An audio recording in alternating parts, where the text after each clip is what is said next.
Hi everyone, I'm Yan and welcome to my table. Do you love soft, fluffy, and rich Japanese milk bread? Do you want to make this at home? Do you have a few minutes to spare? Then be sure to watch till the end to get the easiest recipe to make this delicious bread.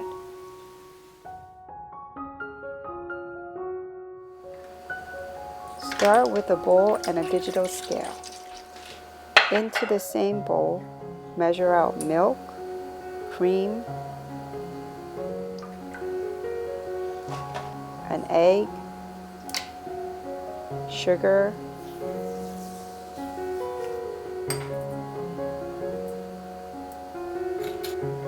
the bread flour,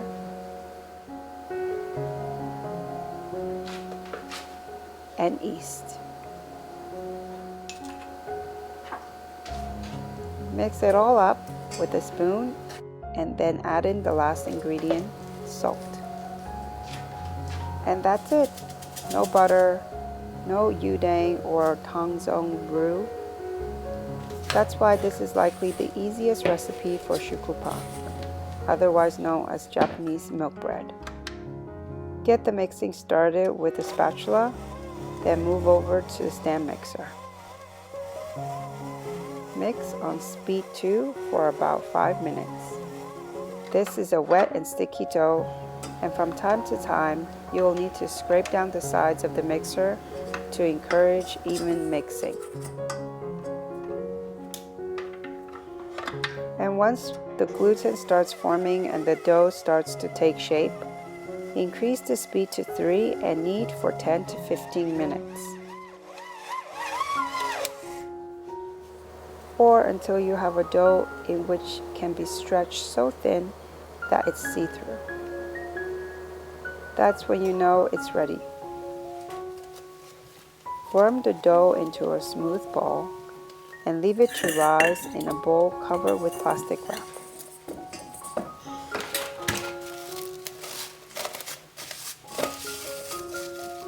As always, I like to use my oven with the lights on.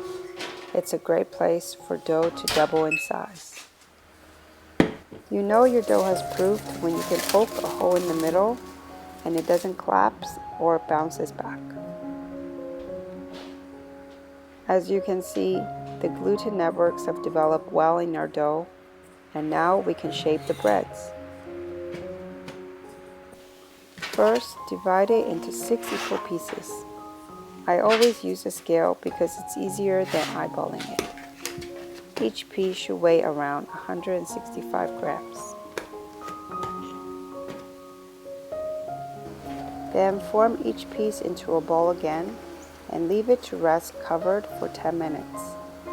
This will allow the gluten to relax and then make it easier to roll out after.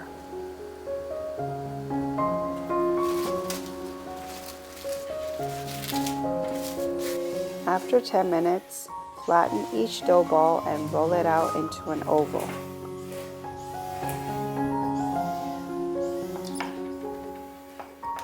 Then fold it like a letter and leave it to rest while you work on the next piece.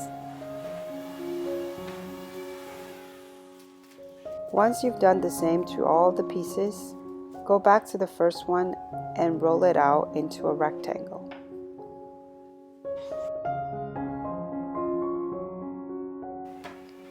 Then roll the flattened dough into a cylinder and press down as you go to create surface tension.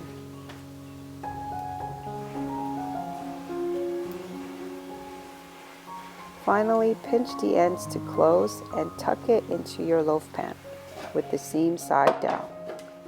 I'm using 2 loaf pans that make 450 gram loaves each.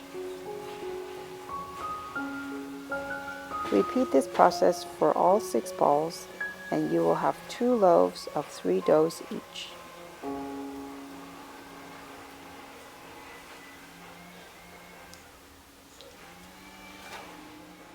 Now it is time for the second proofing. This can take anywhere between 1 to 1.5 hours.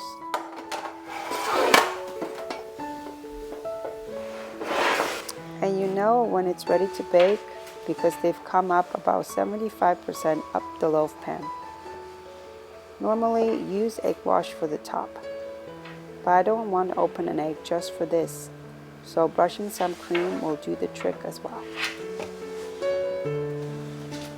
Then into a preheated 200 degrees Celsius, 392 Fahrenheit oven for around 30 minutes. Halfway through the cooking, cover the tops with tin foil to prevent over browning.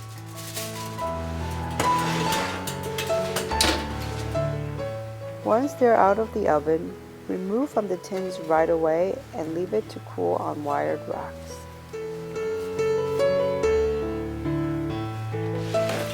And there you have it, the easiest way to make an amazing Shokupan at home.